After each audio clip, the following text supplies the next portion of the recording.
Une table de salle à manger en désordre, mais qui traduit parfaitement le mode de vie du poète disparu.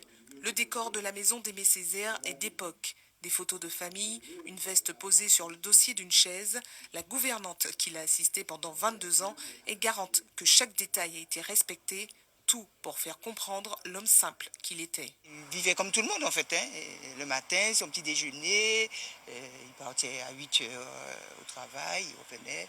Également, il mangeait, faisait sa sieste et puis il repartait l'après-midi pour visiter l'île. Souvent, il avait des promenades, des endroits bien précis, tels que la montagne Pelée, Font-Saint-Denis, Diamant. Il y avait des endroits où il allait parce qu'il disait qu'il fallait qu'il aille se ressourcer un peu pour évacuer le stress qu'il avait de la journée. Comme il aimait beaucoup la faune, la flore et tout, donc il revenait avec une plante et il cherchait le nom de la plante, son nom scientifique, pourquoi cette plante, un petit peu de tout dans la plante. Donc il y avait plein de dictionnaires et puis il fallait chercher, il fallait découvrir à quoi servait cette plante. La maison gérée par la ville de Fort-de-France sera entièrement rénovée.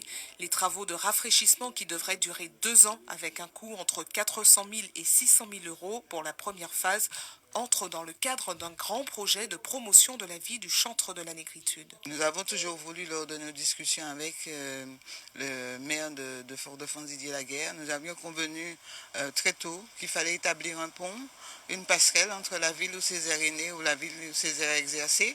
De notre côté, à Massepointe, nous avons aussi avancé sur un projet qui est la construction d'un espace muséal qui sera dédié à Aimé Césaire, en partenariat avec bien évidemment des sponsors privés, mais aussi principalement l'UNESCO, par rapport à l'universalité de Césaire.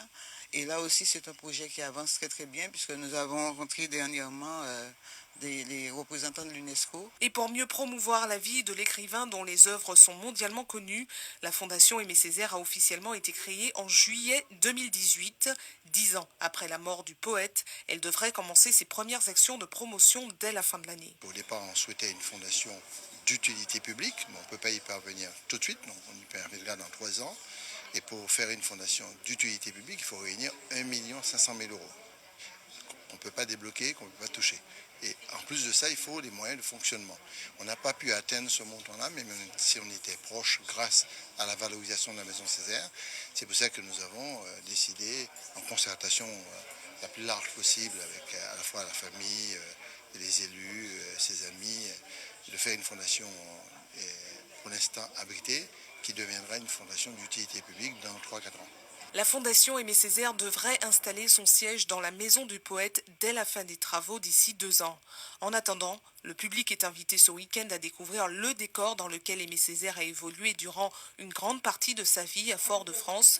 Les visites guidées commentées par son ancienne gouvernante seront proposées samedi et dimanche de 9 h à 15 h 30.